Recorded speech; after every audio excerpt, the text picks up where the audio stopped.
जब चिन्मो अपनी गर्लफ्रेंड को स्टॉकिंग्स पहनाने में हेल्प कर रहा था, तब उसने उससे प्रॉमिस किया था कि दोनों मिलकर पीकिंग यूनिवर्सिटी में एडमिशन लेंगे। लेकिन जब कॉलेज एंट्रेंस एग्जाम का टाइम आया, उसके पास कोई ऑप्शन नहीं था। उसे जानबूझकर चाइनीज सब्जेक्ट में 0 स्कोर करना पड़ा। आखिर में उसके सिर्फ 600 मार्क्स आए और वो पीकिंग यूनिवर्सिटी मिस कर गया। उसकी गर्लफ्रेंड सीधा अब्रॉड पढ़ने चली गई, लेकिन उसे कभी पता नहीं चला कि चिन्मो खुद कॉलेज भी नहीं जा पाया। उसे मजबूरन पढ़ाई छोड़नी पड़ी और वो फूड डिलीवरी का काम करने लगा। उस रात चिन्मो अपना थका हुआ बॉडी लेकर डिलीवरी करने निकला। जब वो अपने लास्ट ऑर्डर के रास्ते में था, तब अचानक एक रेंज रोवर ने उससे टक्कर मार दी। उसके तुरंत बाद रेड हाई हील्स पहनी एक लड़की जल्दी से उसके पास आई और झुककर बोली, तुम ठीक हो? मैंने जानबूझकर नहीं किया। फिर उसने अपना गुची हैंडबैग खोला और काफी सारे पैसे निकाले, लगभग 2-3 हज़ार युआन। ये पहले ले लो और पास के हॉस्पिटल जाके चेकअप करा लो। देखो कहीं चोट तो नहीं लगी। मुझे अभी बहुत अर्जेंट काम है, उसने कहा। ये बोलकर उसने पैसे चिन्मो के हाथ में थमा दिए और जाने लगी। लेकिन 2 कदम चलने के बाद वो वापस मुड़ गई, दोबारा झुकी और अपने बैग से पेन निकालकर एक स्टिकी नोट पर नंबर लिखा। उसने अपना आईडी कार्ड और नोट दोनों उसके हाथ में देते हुए कहा, अगर कुछ भी हो मुझे कभी भी कॉल कर लेना। मेरा नाम शिन्यू चू है। जब तक चिन्मो ने नीचे देखकर आईडी चेक की, तब तक वो जा चुकी थी। पूरी बात शायद 8 मिनट भी नहीं चली। कुछ ही लफ्जों में सब खत्म हो गया और व्हाइट रेंज रोवर वहां से निकल गई। चिन्मो मुश्किल से खड़ा हुआ। अपनी लास्ट डिलीवरी कंप्लीट करके वो अकेले अपनी इलेक्ट्रिक बाइक से घर लौट गया। रात काफी हो चुकी थी। थोड़ी देर सोचने के बाद उसने उस नंबर पर कॉल किया। पहली कॉल का कोई जवाब नहीं आया। 8 मिनट बाद उसने फिर कॉल किया। इस बार कॉल तुरंत कट हो गई। फिर भी उसने हार नहीं मानी और तीसरी बार कॉल किया। इस बार कॉल कनेक्ट हो गया और सामने से इरिटेट हुई लड़की की आवाज आई। कौन है? जो कहना है जल्दी बोलो। चिन्मो ने पोलाइटली कहा, अभी थोड़ी देर पहले आपने मुझे कार से हिट किया था। Sorry, I am so sorry. वो मेरी गलती थी, मैं बहुत सॉरी हूं। तुम अभी किस हॉस्पिटल में हो? चेकअप कराया? डॉक्टर ने क्या बोला? उसकी आवाज सुनकर चिन्मो को थोड़ा बेटर फील हुआ। मैं ठीक हूं, बस मेरी इलेक्ट्रिक बाइक का आउटर पार्ट थोड़ा क्रैक हो गया है। बस तुम ठीक हो वो इंपॉर्टेंट है।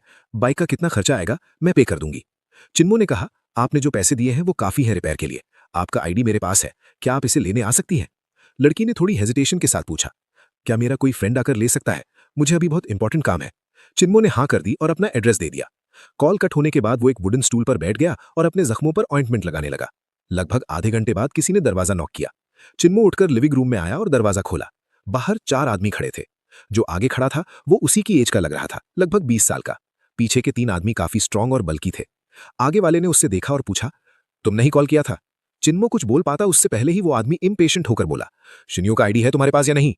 चिन्मो कुछ कह ही नहीं पाया था कि उसने सीधा उसके फेस पर पंच मार दिया। फिर उसने उसके पेट पर जोर से किक मारी। चिन्मो समझ ही नहीं पाया कि क्या हो रहा है, तब तक वो जमीन पर गिर चुका था। उस आदमी का पांव सीधा उड़कर चिन्मो पर आया। तुरंत ही चिन्मो के मुंह में खून का टेस्ट आ गया। पास वाले कमरे का रूममेट लू चोंग, जो अक्सर उसके साथ ड्रिंक करता था, अपना डोर खोला, एक नजर डाली और तुरंत बंद कर दिया। वो आदमी आगे बढ़ा और अपने लेदर शूज से चिन्मो के हाथ पर पैर रख दिया। फिर ठंडी आवाज में बोला, आईडी कहाँ है? चिन्मो बोलना चाहता था, लेकिन उसका आधा चेहरा सुन्न हो चुका था और वो कुछ कह नहीं पाया। आदमी ने पीछे खड़े 3 लोगों से कहा, अंदर जाओ, ढूंढ के लाओ। बेडरूम के टेबल पर आईडी कार्ड और नोट रखा था। उनमें से एक गुंडा अंदर गया, जल्दी से ढूंढकर ले आया और उस आदमी को दे दिया। आदमी ने आईडी देखा, सेटिस्फाई हुआ और अपनी पॉकेट में रख लिया। उसी वक्त जो पांव चिन्मो के हाथ पर था और जोर से दबा दिया। वो ठंडी आवाज में बोला, अंधा है क्या? इतने लोगों में से तुझे उसी को काम करना था? सीधी बात समझ ले, अगर उस औरत को दोबारा डिस्टर्ब किया ना, जान से मार दूंगा। ये बोलकर उसने चिन्मो को फिर से जोर से किक मारा और निकलने लगा। लेकिन दरवाजे तक पहुंचकर अचानक रुक गया, जैसे कुछ याद आया हो। फिर वापस बेडरूम में गया, चिन्मो का फोन उठाया और उसके सामने ही जमीन पर जोर से पटक दिया। उन्होंने इंश्योर किया कि फोन बिल्कुल टूट जाए, तब जाकर वो लोग स्टाइल से निकल गए। उनके जाने के बाद चिन्मो अकेला बेड के किनारे बैठा था, हाथ में सस्ती सी सिगरेट जल रही थी। उसे समझ नहीं आ रहा था कि दुनिया हमेशा इतनी अनफेयर क्यों होती है, और उसे यह भी समझ नहीं आ रहा था कि लोग मास्क पहनकर क्यों जीते हैं, या उस लड़की ने उसके साथ ऐसा क्यों किया। उसने अपना आईडी क्यों छोड़ा और फिर लोग भेजकर उसे पिटवाया क्यों? क्यों? दिल में उसने कसम खाई, वो इसका जवाब जरूर ढूंढेगा। उसे सच जानना ही होगा। बाहर बारिश और तेज हो रही थी, जैसे रात भर रुकने वाली ही नहीं थी। अगली सुबह जब सूरज निकलेगा, इस शहर में एक और भटकता हुआ चिन्मो होगा। सुबह की पहली रोशनी विंडो से अंदर आई। चिन्मो ने अपना सारा सामान एक सूटकेस में पैक कर लिया था। आज वो उस रेंटेड रूम को छोड़ रहा था। कल रात के इंसिडेंट के बाद लैंडलॉर्ड को लगा कि वो गलत लोगों के चक्कर में पड़ गया है, इसलिए अब उसे रूम नहीं दिया जा रहा था। सूटकेस उसकी पुरानी इलेक्ट्रिक स्कूटर पर रखा था। उसके पास सिर्फ 2600 युआन बचे थे, वो पैसे जो उस लड़की ने कल बारिश में उससे दिए थे। पिछले महीने की सैलरी उसने पूरी की पूरी घर भेज दी थी, अपने फादर के ट्रीटमेंट के लिए। खुद के लिए थोड़े पैसे रखे थे। उन 2600 में से 800 उसने एक नया स्मार्टफोन खरीदने में लगा दिए, ताकि वो डिलीवरी का काम कंटिन्यू कर सके। बाकी बचे हुए पैसे रेंट के लिए थे। अगर शाम तक नया रूम नहीं मिला तो आज रात उसे फ्लाईओवर के नीचे सोना पड़ेगा। उसने नया फोन ऑन किया और सिम कार्ड डाला। जैसे ही फोन स्टार्ट हुआ, उसके सेकंड अंकल का कॉल आ गया। मोमो, क्या कर रहा है? उसका सेकंड अंकल अलग ही टाइप का इंसान था। उसे उसके ग्रैंडफादर ने सालों पहले सड़क से उठाया था। वो चिन्मो से 6 साल बड़ा था। सालों से छोटे मोटे शेडी काम करता रहता था और आसपास के गांव में सब उसका नाम जानते थे। एक वर्ड में बोले तो बदनाम। रोड के किनारे बैठकर चिन्मो बोला, मैं ठीक हूं, आपने अचानक कॉल क्यों किया? सेकंड अंकल बोला, मैं कीमिंग आया हूं अपने डैड के लिए दवा लेने। यहाँ एक पुराना चाइनीज डॉक्टर है जो किडनी डिजीज का इलाज बहुत अच्छा करता है। जैसे ही उसका कॉन्टैक्ट मिला मैं तुरंत आ गया। मैं आज रात तुम्हारे पास रुक जाऊंगा और कल सुबह ट्रेन से वापस चला जाऊंगा। ये सुनते ही चिन्मो टेंशन में आ गया। अगर उसके अंकल को पता चल गया कि उसकी हालत इतनी बुरी है कि उसके पास रहने की जगह भी नहीं है तो वो क्या सोचेगा? और अगर घर जाकर उसने चिन्मो के पेरेंट्स को बता दिया तो वो और ज्यादा परेशान हो जाएंगे। ऊपर से चिन्मो का चेहरा अभी भी नीला पड़ चुका था। उसके सेकंड अंकल की नेचर ऐसी थी कि वो पूरी सच्चाई निकाल के ही मानता। ये बहुत बड़ा प्रॉब्लम बन सकता था। चिन्मो हिचकिचाते हुए बोला, सेकंड अंकल, आप मुझे मिलने मत आओ, आप बस दवा लेके जल्दी वापस चले जाओ, मैं यहाँ काफी बिजी हूँ। लेकिन उसका सेकंड अंकल जिद पर आ गया, तेरी माँ ने तेरे लिए एक पूरी टोकरी देसी अंडे भेजे हैं, जो भी हो मुझे वो तुझे देने ही है। बस अभी के लिए इतना ही, मैं पहुंच के कॉल करता हूँ। ये कहकर उसने फोन काट दिया। चिन्मो 2 घंटे तक बस फोन को ब्लैंक स्फेयर से देखता रहा। किसी रैंडम जगह तुरंत रूम रेंट पे लेना पॉसिबल नहीं था, लेकिन असली प्रॉब्लम यह थी कि 2 घंटे बाद उसका सेकंड अंकल यहां पहुंचने वाला था। थोड़ी देर सोचने के बाद चिन्मो ने डिसाइड किया कि पहले रेलवे स्टेशन के पास कोई सस्ता सा इन ढूंढता है। वहां वो अपने सेकंड अंकल को रुकवाएगा ताकि वो उसे घर ले जाने की बात ना करे। जब तक अंकल का अरेंजमेंट हो जाता, चिन्मो खुद कहीं भी मैनेज कर लेता। 2 घंटे बाद चिन्मो ने स्टेशन पर अपने सेकंड अंकल को रिसीव किया। जैसे पहले वो फेक नाइकी टी शर्ट पहने हुए था। उसकी बॉडी अभी भी स्ट्रांग थी और अब उसके हाथ पर एक नया टैटू भी था। मिलते ही उसका सेकंड अंकल रुक गया और कंसर्न के साथ बोला, मोमो, क्या हुआ तुझे? किसी से फाइट हुई क्या? चिन्मो झूठ बोलते हुए बोला, बस गिर गया था गलती से। उसका सेकंड अंकल क्लियरली बिलीव नहीं कर रहा था। वो बोला, तू समझता है मुझे भी अपने पेरेंट्स की तरह बेवकूफ बना लेगा? कौन गिरता है और ऐसा लगता है? क्या पिट गया और मान भी नहीं रहा? चिन्मो जानता था कि उसका अंकल दुनिया देख चुका है, उससे बेवकूफ बनाना आसान नहीं होगा। फिर भी वो बात नहीं करना चाहता था, इसलिए उसने टॉपिक चेंज कर दिया। चलो पहले आपको रहने की जगह दिखा देता हूं, शाम को मैं आपके साथ दवा लेने चलूंगा। उसका सेकंड अंकल कुछ नहीं बोला, बस उसके साथ चल दिया। मॉल के पास एक जगह पर रूम बुक करने के बाद चिन्मो बोला, आप आज यहीं रुकना, शाम को हम मेडिसिन ले आएंगे, फिर मैं काम पर चला जाऊंगा। प्लीज मेरे पेरेंट्स को मत बताना कि मुझे किसी ने मारा है, वरना वो और टेंशन लेंगे। लेकिन उसका सेकंड अंकल फिर भी पूछने लगा, सच बता क्या हुआ, किसने मारा तुझे? क्या तू फैमिली से कुछ छुपा रहा है? चिन्मो उदास होकर बेड के किनारे बैठ गया, सिगरेट जलाई और धीरे से बोला, मुझे खुद नहीं पता उन्होंने मुझे क्यों मारा। फिर उसने पूरी कहानी बता दी, कल रात जो कुछ हुआ था सब। आखिर में फिर बोला, प्लीज ये बात मेरे पेरेंट्स को मत बताना, मैं नहीं चाहता वो फिर से टेंशन ले। मेरे पास अभी कुछ पैसे बचे हैं, जब आप वापस जाओ वो पापा को दे देना। उसका सेकंड अंकल कुछ मिनट तक चुपचाप सर झुकाकर स्मोक करता रहा, फिर बोला, उन्हें ढूंढ निकालना और मैं तेरे पेरेंट्स को कुछ नहीं बताऊंगा। ये कहकर उसने अपनी पॉकेट से और 2000 युआन निकाले और चिन्मो को दे दिए। अपने पैसे अपने पास रख, घर मत भेज, ये और 2000 ले, कोई अच्छा सा रूम ले ले और अपना ख्याल रख। चिन्मो मना करते हुए बोला, सेकंड अंकल, मैं ये पैसे नहीं ले सकता। लेकिन उसका अंकल कमांड देने वाले टोन में बोला, ले ले, अगर मैं दे रहा हूं तो तू लेगा, ज्यादा बकवास मत कर। आज शाम मैं तेरे डैड के लिए दवा लेने जाऊंगा और तू अपने रहने का अरेंजमेंट कर। पहले अपना घर का प्रॉब्लम सॉल्व कर, फिर रात को साथ में खाना खाएंगे और कल सुबह मैं वापस ट्रेन से चला जाऊंगा। चिन्मो ने गहरी सांस ली। उसे क्लियरली फील हो रहा था कि उसका सेकंड अंकल उसकी कितनी परवाह करता है। वो उसे ज्यादा टेंशन नहीं देना चाहता था। आखिर में उसने प्लान मान लिया। उस दिन शाम को चिन्मो घर ढूंढने निकलेगा और उसका सेकंड अंकल मेडिसिन लेने जाएगा। उसके फादर की किडनी डिजीज काफी सालों से चल रही थी और इतने सालों में पूरी फैमिली की सेविंग्स लगभग ट्रीटमेंट में खत्म हो चुकी थी। जब उसके ग्रैंडफादर का देहांत हुआ था तो वो कुछ पैसे छोड़कर गए थे, लगभग 10,000 युआन के आसपास। रूल के हिसाब से वो पैसे चिन्मो और उसके सेकंड अंकल के बीच इक्वली डिवाइड होने चाहिए थे, लेकिन उसके सेकंड अंकल ने एक पैसा भी लेने से मना कर दिया और पूरा पैसा चिन्मो के फादर के ट्रीटमेंट में लगा दिया। चाहे उसका सेकंड अंकल ज्यादा पढ़ा लिखा नहीं था और दिन भर इधर उधर घूमता रहता था, लेकिन उसका कैरेक्टर बिल्कुल साफ था। उस दोपहर चिन्मो को एक रियल्टर के थ्रू एक रूम मिला। वो एक 3 बेडरूम 1 लिविंग रूम वाला फ्लैट था जहां लोग शेयर करके रहते थे। सबसे छोटा बेडरूम 700 युआन पर मंथ में अवेलेबल था। लिविंग रूम, बाथरूम और किचन सब शेयर थे। रियल्टर ने बताया कि मास्टर बेडरूम में एक कपल रहता है और सेकंड बेडरूम में एक सिंगल लड़की। घर देखने के बाद चिन्मो को ठीक लगा तो उसने तुरंत 3 महीने का रेंट दे दिया। जब तक सब काम खत्म हुआ तब तक शाम के 4 बज चुके थे। उसके सेकंड अंकल का मैसेज आया। वो मॉल के पास ट्रेन स्टेशन के नियर वेट कर रहा था ताकि दोनों डिनर कर सके। सुबह उसे जल्दी ट्रेन पकड़नी थी। जब चिन्मो निकलने वाला था तब उसकी मुलाकात उस लड़की से हो गई जो उसके साथ फ्लैट शेयर करती थी। वो अभी ऑफिस से आई थी और फॉर्मल क्लोथ्स पहनी हुई थी। उसका शॉर्ट ब्लेजर उसे काफी एलिगेंट बना रहा था। जब वो झुककर शूज चेंज कर रही थी तब चिन्मो की नजर गलती से उसके कॉलर के अंदर चली गई। उसने खुद को समझाया कि उसका इंटेंशन नहीं था, लेकिन सच ये था कि वो लड़की इतनी अट्रैक्टिव थी कि एक बार देखने के बाद नजर हटाना मुश्किल था। प्रॉब्लम यह हो गई कि जब वो सीधी हुई तब भी चिन्मो उसकी तरफ देख रहा था। उस लड़की ने गुस्से से उसे घूरा और नफरत भरी आवाज में बोला, परवर्ट। फिर उसने तुरंत अपना कॉलर पकड़ा और सीधा अपने रूम में चली गई। उस रात चिन्मो ने अपने सेकंड अंकल के साथ डिनर किया और कुछ बियर्स भी पी। वो इतना थक गया था कि अपने नए फ्लैट वापस जाने का मन नहीं हुआ, इसलिए उसने एक छोटे से इन में रूम ले लिया। अगली सुबह अपने सेकंड अंकल को स्टेशन छोड़ने के बाद चिन्मो फिर से डिलीवरी का काम करने लग गया। उसके लिए काम का मतलब ही पैसा था और फिलहाल डिलीवरी ही उसका इकलौता ऑप्शन था। वो रात के 11:30 तक बिजी रहा। उस दिन का लास्ट ऑर्डर देखकर वो थोड़ा सरप्राइज हो गया। ऑर्डर उसी फ्लैट से आया था जहां वो रहता था। कस्टमर का नाम था लेनी फे। जब वो खाना लेकर घर पहुंचा तो मास्टर बेडरूम वाले कपल घर पर नहीं थे। उनके रूम का लाइट बंद था। सेकंड बेडरूम में लाइट ऑन थी और अंदर से टाइपिंग की आवाज आ रही थी। चिन्मो ने अपनी जैकेट उतारकर रूम में फेंक दी और खाना लेकर उस लड़की के डोर पर गया। उसने हल्का सा नॉक किया। डोर खुला। लड़की अब होम क्लोथ्स में थी। जैसे ही उसने चिन्मो को देखा उसका एक्सप्रेशन तुरंत खराब हो गया। उसने इंस्टिंक्टिवली अपना कॉलर कवर किया और डिस्गस्ट भरी टोन में बोला, क्या है? चिन्मो कुछ बोल पाता उससे पहले ही उसने बैग उसके हाथ से झटके से छीन लिया और अगले ही सेकंड उसने पूरा खाना दरवाजे के पास डस्टबिन में फेंक दिया। बैग में सूप भी था। जब उसने झटका दिया तो थोड़ा सूप चिन्मो के जीन्स पर गिर गया। सूप इतना गर्म था कि उसे दर्द हुआ, लेकिन उस लड़की ने उसकी तरफ देखा तक नहीं। वो बस पीछे हटी और जोर से डोर बंद कर दिया। चिन्मो वहां खड़ा रह गया, बिल्कुल कंफ्यूज्ड और हेल्पलेस। सिर्फ सिर हिलाकर वो अपने रूम में वापस चला गया। थोड़ी देर बाद उसके फोन पर नोटिफिकेशन आया, ऑर्डर का फीडबैक। वो एक बैड रिव्यू था। रीजन लिखा था, तुमने मेरा खाना किसी और को क्यों दे दिया? तुम इतने इररिस्पॉन्सिबल कैसे हो सकते हो? चिन्मो स्क्रीन को घूरता रह गया। उसे सब कुछ बिल्कुल बेकार और अपसर्ड लगा। एक बैड रिव्यू का मतलब था उसकी सैलरी से सीधा 300 युआन का कट। वो सुबह से रात तक जान तोड़ मेहनत करे तब भी एक दिन में 300 युआन मुश्किल से कमाता था। और यहाँ पूरा दिन कुत्ते की तरह काम करने के बाद एक ही बैड रिव्यू ने उसे वापस जीरो पर ला दिया। बेड के किनारे बैठकर सिगरेट पीते हुए चिन्मो बस अपनी बेकार जिंदगी पर सांस भरकर रह गया। टाइम बीतता गया। वेंसडे के दिन दोपहर के आसपास अचानक उसके सेकंड अंकल का कॉल आया। पहले तो उसे लगा घर की बात होगी। उसने अपनी इलेक्ट्रिक बाइक साइड में लगाई और बोला, सेकंड अंकल क्या हुआ? मैं अभी डिलीवरीज के बीच में हूं, बाद में कॉल कर लूं? उसका सेकंड अंकल बोला, मैं चिंग रोड और रेनमैन रोड के इंटरसेक्शन पर तेरा वेट कर रहा हूं। ये डिलीवरी फिनिश कर और नए ऑर्डर्स लेना बंद करके सीधा यहां आ जा। चिन्मो को लगा शायद उसने गलत सुना। आप कहां हो? सेकंड अंकल बोला, लिटिल गार्डन, वही जगह जहां तूने बोला था एक्सीडेंट हुआ था। आ और मुझे एग्जैक्ट दिखा कहां रेंज रोवर ने तुझे हिट किया। तुम क्या करने वाले हो? चिन्मो को तुरंत समझ आ गया कि उसका सेकंड अंकल कुछ करने वाला है।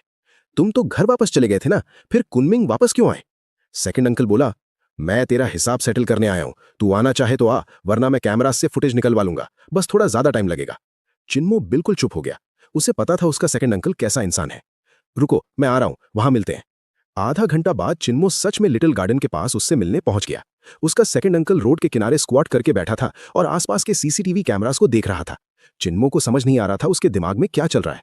जैसे ही उसने चिन्मो को देखा उसने उसे एक सिगरेट दी और पूछा, एग्जैक्टली कहां हिट हुआ था? चिन्मो ने करेक्ट किया, मुझे हिट नहीं किया था, रेंज रोवर टर्न ले रही थी और मैं उससे टकरा गया था। उसका सेकंड अंकल गाली देते हुए बोला, कौन नहीं जानता कि टर्न लेने वाली गाड़ी को सीधा आने वाली ट्रैफिक को रास्ता देना होता है, बस डायरेक्शन बता। चिन्मो ने रोड के उस पार इशारा करके कहा, वहां। फिर बोला, सेकंड अंकल रहने दो ना, हम यहां के नहीं हैं, जितना दूर रहे उतना अच्छा है। उसका सेकंड अंकल आधी जली सिगरेट जमीन पर फेंक कर पैर से कुचल दिया। फिर बोला, समझ गया, जब उस रेंज रोवर का नंबर मिल जाएगा मैं उन लोगों को भी ढूंढ निकालूंगा जिन्होंने तुझे मारा। तू अपना काम कर। ये कहकर वो बिना पीछे देखे चल दिया। चिन्मो ने पीछे से आवाज लगाई, सेकंड अंकल, मैं पेरिस कॉम्प्लेक्स में रह रहा हूं, आज रात आओगे? बिना मुड़े उसने जवाब दिया, नहीं रुकूंगा, मेरी चिंता मत कर। चिन्मो बस उसे भीड़ में गायब होता देखता रह गया। उसके दिल में अजीब सी बेचैनी होने लगी। उसका सेकंड अंकल नहीं जानता था कि वो लोग कितने डेंजरस हैं। रेंज रोवर चलाना, गुची बैग्स यूज करना, ये सब दिखाता था कि वो लोग पावरफुल और पैसे वाले हैं। ऐसे लोगों के पीछे पड़ना मतलब खुद मुसीबत बुलाना। लेकिन चिन्मो जानता था कि वो अपने सेकंड अंकल को नहीं रोक सकता। अब वो बस टेंशन ले सकता था और कुछ नहीं। 3 दिन बाद रात को चिन्मो को फिर उसके सेकंड अंकल का कॉल आया, 30 मिनट के अंदर सेंट्री सिटी के पार्किंग लॉट में आ जा, मैं यहीं वेट कर रहा हूं। जब चिन्मो वहां पहुंचा उसने देखा कि उसका सेकंड अंकल एक कोने में फ्लावर बेड के पास चुपचाप बैठा है और थोड़ा सा आगे वही व्हाइट रेंज रोवर खड़ी थी। उसके साइड पर वो स्क्रैच मार्क्स अभी भी थे। चिन्मो सच में शॉक हो गया। उसे समझ नहीं आ रहा था कि उसके सेकंड अंकल ने इतनी जल्दी उस गाड़ी को कैसे ढूंढ लिया।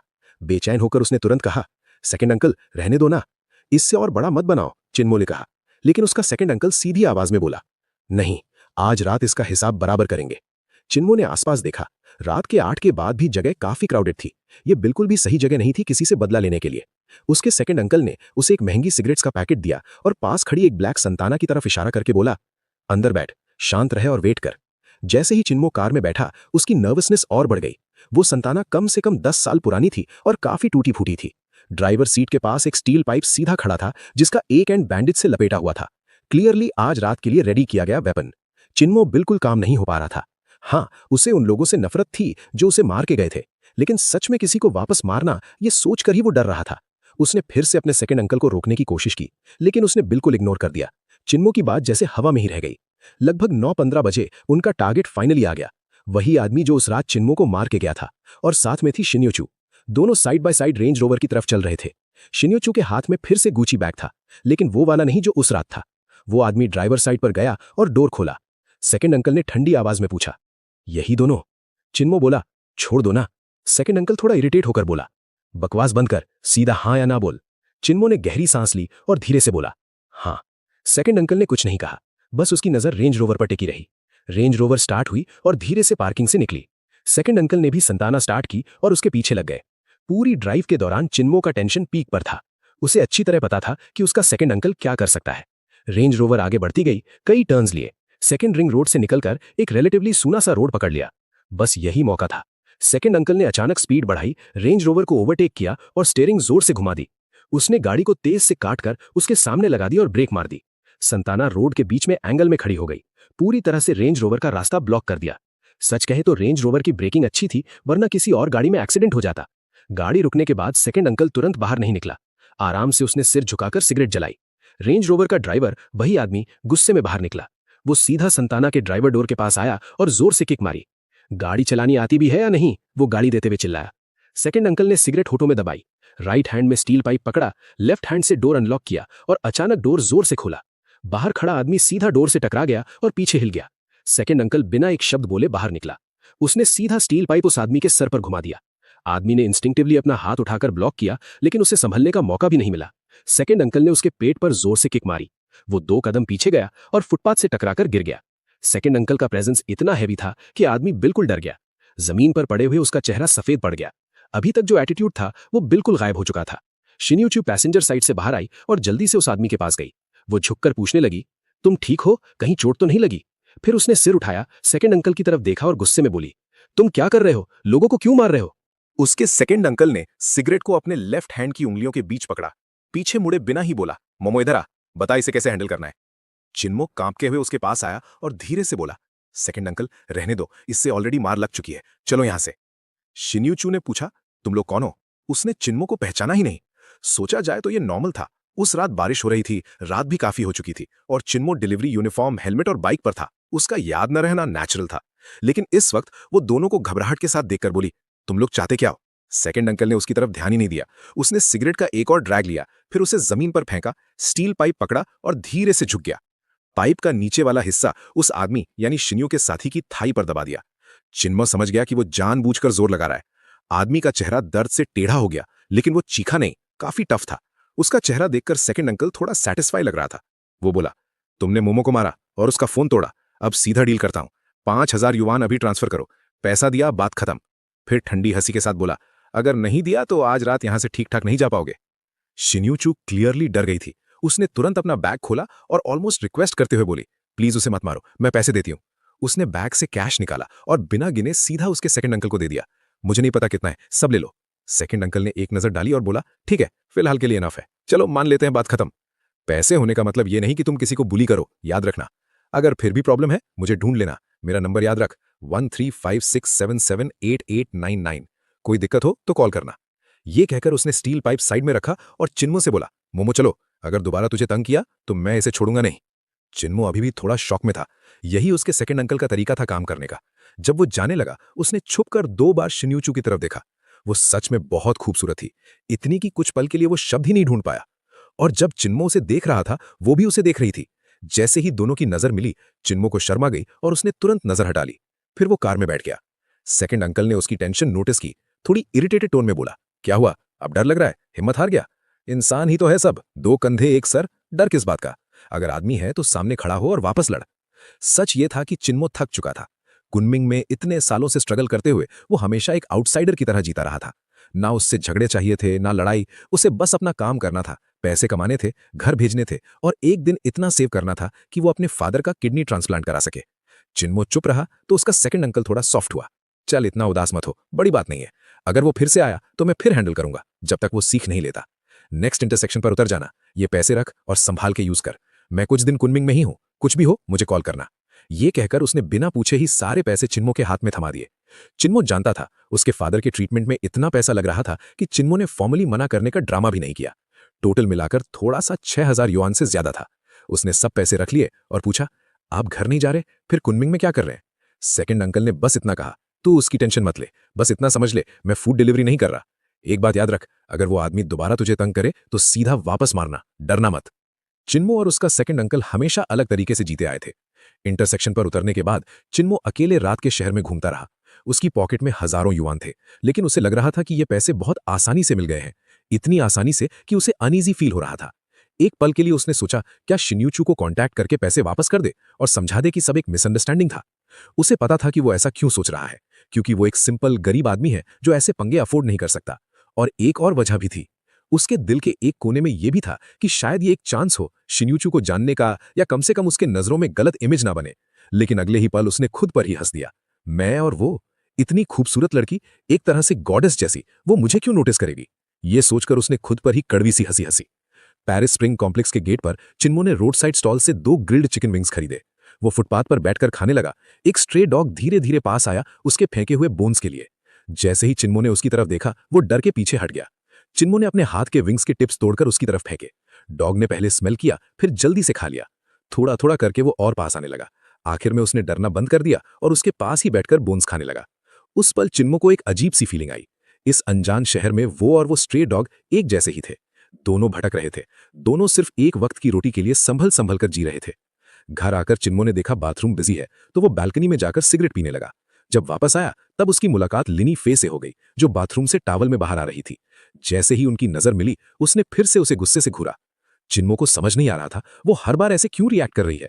सिर्फ एक बार गलती से उसने देख लिया था, वो भी जानबूझकर नहीं। क्या इतनी बड़ी बात थी कि वो इतना इशू बना रही है? अगली सुबह चिन्मो ने थोड़ा रिलैक्स किया और लेट उठ गया। फिर उसने डिलीवरी ऐप खोला और ऑर्डर्स लेने लगा। पहला ही ऑर्डर काफी बड़ा था, 40 box meals, destination kitty international hotel. पहले तो उसे लगा शायद कोई एमएलएम या ट्रेनिंग सेशन चल रहा होगा, लेकिन होटल के गेट पर सिक्योरिटी ने उसे रोका और बोला कि डिलीवरी अंदर अलाउड नहीं है, कस्टमर को नीचे आकर लेना पड़ेगा। मजबूरन चिन्मो ने कस्टमर को कॉल किया। एक लड़की ने फोन उठाया। उसने कहा फोन गार्ड को दे दो।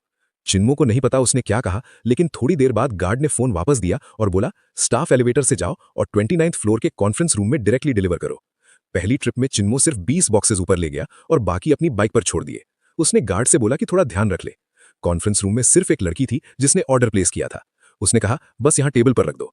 चिन्मो ने खाना रख दिया और नीचे बाकी लेने चला गया।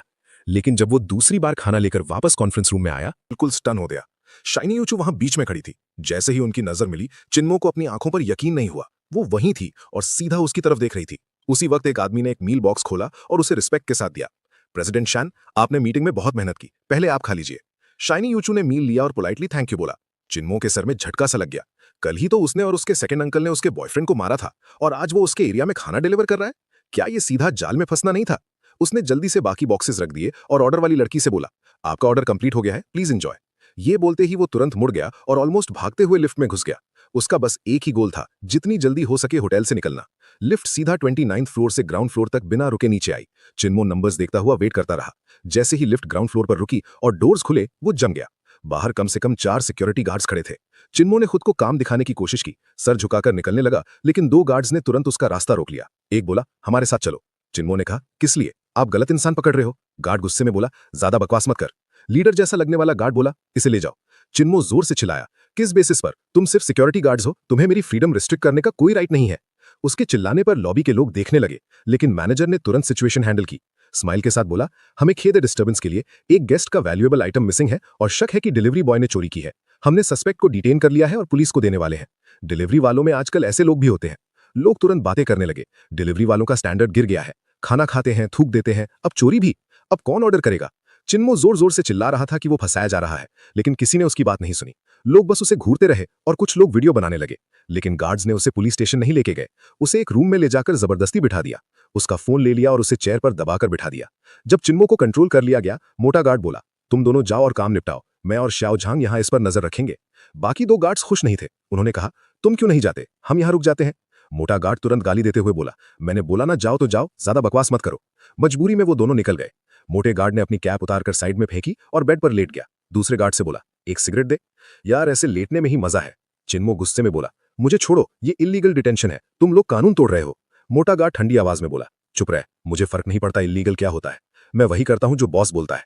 अगर ज्यादा चिल्लाया और मेरी नींद खराब की। उसने अपने पांव की तरफ इशारा किया, ये जो मोजे है ना, 1 हफ्ते से नहीं धोए, सीधा तेरे मुंह में ठूस दूंगा।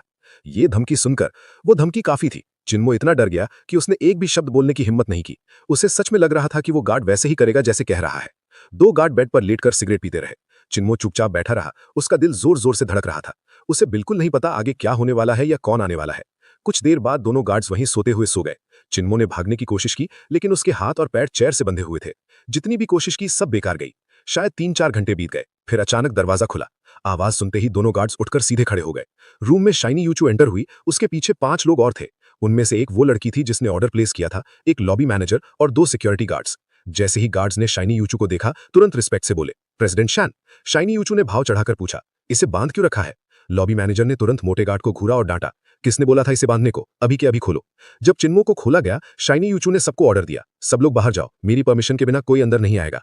लॉबी मैनेजर चमचागिरी करने लगा, प्रेसिडेंट शैन, मैं। लेकिन उसकी टोन इतनी स्ट्रिक्ट थी कि किसी ने और कुछ बोलने की हिम्मत नहीं की। सब लोग एक एक करके ऑकवर्डली रूम से बाहर निकल गए।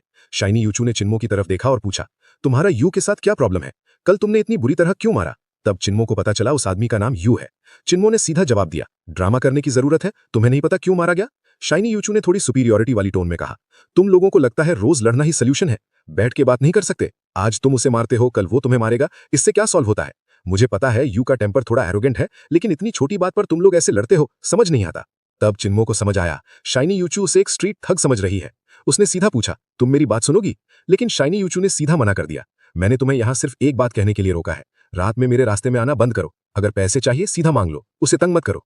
ये सुनकर चिन्मो का गुस्सा फट गया, तुमने मुझे 3-4 घंटे यहां बांध के रखा, मेरा पूरा काम खराब कर दिया सिर्फ ये बकवास बोलने के लिए। शाइनी यूचू ने जवाब दिया, तो और क्या बोलूं? चिन्मो का गुस्सा और बढ़ गया, अच्छा तुमने अपनी बात कह दी, अब मेरी सुनो। जो पहला बॉक्स मील मैं आज डिलीवर करके गया था, वो तुमने खाया ना? मैं तुम्हें बता देता हूं, मैं उसमें से पहले ही कई बाइट्स ले चुका हूं। जो तुमने खाया वो मेरा लेफ्ट ओवर था, मैं उसमें थूक भी चुका था। शाइनी यूचू की आंखें शॉक से खुल गई। अगला ही सेकंड उसने अपना मुंह बंद किया और सीधा वॉशरूम की तरफ भागी। चिन्मो को अंदर से एक अजीब सा सेटिस्फेक्शन मिला। उसने अपना फोन उठाया और फुल एटीट्यूड के साथ रूम से बाहर निकल गया। बाहर लॉबी मैनेजर और गार्ड्स खड़े थे, सब उसे अजीब नजर से देख रहे थे, लेकिन चिन्मो को कोई फर्क नहीं पड़ा। वो ऐसे वॉक कर रहा था जैसे पूरा होटल उसका हो। जितना वो इस बारे में सोचता, उतना ही उसे अच्छा लग रहा था, और वो सीधा होटल से बाहर निकल गया। उस वक्त डिनर रश स्टार्ट हो रहा था। वो प्लान कर रहा था कि वापस डिलीवरी ऑर्डर्स लेने लगे, लेकिन पता चला कि उसका अकाउंट पहले ही सस्पेंड हो चुका था। उसने कस्टमर सर्विस से कांटेक्ट किया पूछने के लिए कि क्या चल रहा है, और उन्होंने बताया कि शायद वो किसी थेफ्ट केस से जुड़ा हुआ है, इसीलिए उसका कुरियर स्टेटस टेम्परेरीली रिवोक कर दिया गया है। सीधी भाषा में बोले तो उसे नौकरी से निकाल दिया गया था। चुनमो को समझ ही नहीं आ रहा था कि उसने आखिर किसको ऑफेंड कर दिया। क्या फूड डिलीवर करना ऑलरेडी इनफ मुश्किल नहीं था? आखिर में वो बिना वजह इन लोगों के साथ एक बड़ा झगड़े में फंस गया। गुस्से में उसने मुड़कर किटी इंटरनेशनल होटल की तरफ देखा, एक तीखी नजर डाली और जमीन पर जोर से थूक दिया। अगला ही सेकंड होटल के सिक्योरिटी गार्ड्स भागते हुए बाहर आए और चिल्लाए, पकड़ो उसे, भागने मत दो। उसने सिर्फ एक बार थूका था और वो लोग उसे पकड़ने के लिए पीछे पड़ गए। चुनमो तुरंत मुड़कर भागा, लेकिन ज्यादा दूर नहीं जा पाया। गेट के पास खड़े एक गार्ड ने उसे जोर से लात मारी और वो जमीन पर गिर गया। उसके बाद बाकी सब गार्ड्स उस पर टूट पड़े और उसे दबा दिया। इस बार वो चुनमो को होटल के अंदर नहीं ले गए, सीधा उसे एक ब्यूइक वैन में ढकेल दिया गया। शिन यूचू सेकंड रो के लेफ्ट सीट पर बैठ गया।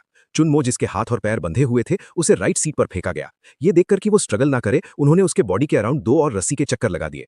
2 गार्ड्स थर्ड रो में बैठे और एक फ्रंट सीट पर। चुनमो तुरंत टेंस हो गया। उसने शिन यूचू की तरफ मुड़कर पूछा, तुम लोग क्या करने वाले हो? मैंने बस तुम्हारा थोड़ा सा लंच खाया था, क्या तुम सच में मुझे मार दोगे उसके लिए? चुप रहो। शिन यूचू ने घिन से उसकी तरफ देखा। अगर तुमने लंच का जिक्र फिर से किया तो मैं अभी के अभी तुम्हें गाड़ी से बाहर फेंकवा दूंगा। ठीक है, नहीं बोलूंगा, लेकिन कम से कम बताओ तो सही, मुझे ले कहां जा रहे हो? तुम्हारी वजह से मेरी जॉब भी चली गई। शिन यूचू ने ठंडे अंदाज में जवाब दिया, तुम्हारी जॉब से मुझे कोई लेना देना नहीं, लेकिन अगर यूहाओ को कुछ हुआ तो मैं इंश्योर करूंगा कि तुम कोर्ट तक पहुंचो। रुको, चुनमो ने जल्दी से पूछा, यूहाओ तुम्हारा क्या लगता है, और उसके साथ जो भी होगा उसका मुझसे क्या रिलेशन है? यूहाओ मेरा छोटा भाई है, मैं नहीं चाहता कि उसे कुछ हो। ये सुनते ही चुनमो के अंदर एक अजीब सी फीलिंग आई। तुम्हारा भाई हर्ट हो या ना हो, उसका मुझसे क्या लेना देना? यूहाओ तुम्हारे फ्रेंड ने किडनैप किया है, मैं तुम्हें वहां ले जा रहा हूं एक्सचेंज के लिए। चुनमो शौक में उसकी तरफ देखने लगा। मतलब तुम्हारा भाई किडनैप हो गया है और तुम मुझे उसके बदले में यूज कर रहे हो, और मेरा फ्रेंड इतना डेंजरस है, मुझे तो पता ही नहीं। शिन यूचू ने शांत रहकर कहा, कल रात वाला आदमी। चुनमो का दिल जोर से धड़कने लगा। कल रात वाला? Second uncle? उसका दिमाग घूम गया। कल रात तो सब सेटल हो गया था, फिर उसके सेकंड अंकल ने दोबारा ये सब क्यों किया? क्या शिन यू जैसे रिच आदमी को इतना आसान समझा गया? चुनमो अब कुछ समझ नहीं पा रहा था और डर के मारे ज्यादा पूछने की हिम्मत भी नहीं हुई। गाड़ी ज्यादातर चुपचाप चली, डाउनटाउन से निकलकर ईस्टर्न थर्ड रिंग के आउटस्कर्ट्स तक। आखिर में वो एक पुराने टूटे फूटे वेयरहाउस पर पहुंचे। वहां एक और ब्यूइक वैन खड़ी थी। चुनमो का सेकंड अंकल संताना भी वहीं था। दो गाड़ियों के बीच एक टेबल बनाया गया था। असल में दो पुराने टायरों के ऊपर एक लकड़ी का बोर्ड रख दिया गया था। उस पर कुछ कैन्स और खाना पड़ा था और आसपास कई खाली बियर बॉटल्स बिखरी हुई थी। चुनमो का सेकंड अंकल एक साइड अकेले बैठा था। दूसरी तरफ शिन यूहाओ और कुछ लोग बैठे थे। सबके चेहरे पर मार के निशान थे, सूजे हुए, थके हुए। शिन यूहाओ भी इससे बचा नहीं था। जैसे ही शिन यूचू ने यह देखा, सीन देखते ही वो और बर्दाश्त नहीं कर पाई। वो गाड़ी से कूदकर सीधा टेबल की तरफ भागी। तुम्हारी इतनी बुरी हालत किसने की? किसने मारा तुम्हें? बोलते बोलते उसकी नजर चुनमो के सेकंड अंकल पर जा टिक गई, लेकिन उसके सेकंड अंकल ने शिन यूचू की तरफ देखा तक नहीं। मोटा सिक्योरिटी गार्ड ने चुनमो को वैन से लात मार के नीचे गिरा दिया। फिर दो और गार्ड्स ने उसे जमीन से उठा लिया। मोटा गार्ड चीखा, अभी के अभी हमारे यंग मास्टर को छोड़ दो, वरना हम इस हॉस्टेज को मार देंगे। ये देखकर चुनमो का सेकंड अंकल थोड़ा शॉक्ड लग रहा था। उसकी भौएं सिकुड़ गईं, लेकिन उसने कुछ नहीं कहा। उसने अपना ग्लास रखा और खड़ा हो गया। ये सब क्या मतलब है? शिन यूचू ने सीधा उसकी तरफ देखकर कहा, क्या तुमने मेरे भाई को इस हाल में मारा है? कल रात हमने डिसाइड नहीं किया था कि बात यहीं खत्म होगी? फिर तुम लोग अब क्या करना चाहते हो? बस करो। शिन यूहाओ धीरे से खड़ा हो गया, सिर झुकाए हुए। ये उनकी गलती नहीं है, मेरी है। हम 5 मिलकर भी इसे नहीं हरा पाए। मुझे जो मिला डिजर्व करता हूं। अगर चुनमो ने अपने कानों से नहीं सुना होता तो वो कभी यकीन नहीं करता। शिन यूहाओ के साथ 4 आदमी साइज में बड़े थे, फिर भी सब चुनमो के सेकंड अंकल से बुरी तरह पिटे थे। इतना कि उन्होंने पूरी तरह से मान लिया था। शिन यूचू ने आंखों में दर्द के साथ हाथ उठाया और जेंटली शिन यूहाओ के सूजे हुए चेहरे को छुआ। दर्द हो रहा है? शिन यूहाओ पहले हाँ में सिर हिलाता है, फिर ना में। मैं ठीक हूं। मार खाना मेरे लिए नया नहीं है, लेकिन किसी ने मुझे ऐसे कभी कंप्लीटली हराया नहीं है। रुको रुको रुको, चुनमो के सेकंड अंकल ने उसे बीच में ही रोक दिया। तुम्हारी बहन भी कमाल की है, उसने मेरे नेफ्यू को उठवा लिया। आज का हिसाब बराबर समझते हैं। तुम मेरा नेफ्यू छोड़ दो, मैं तुम्हें जाने देता हूं। और आज की फाइट फीस भी माफ, लेकिन दोबारा ऐसा नहीं होना चाहिए।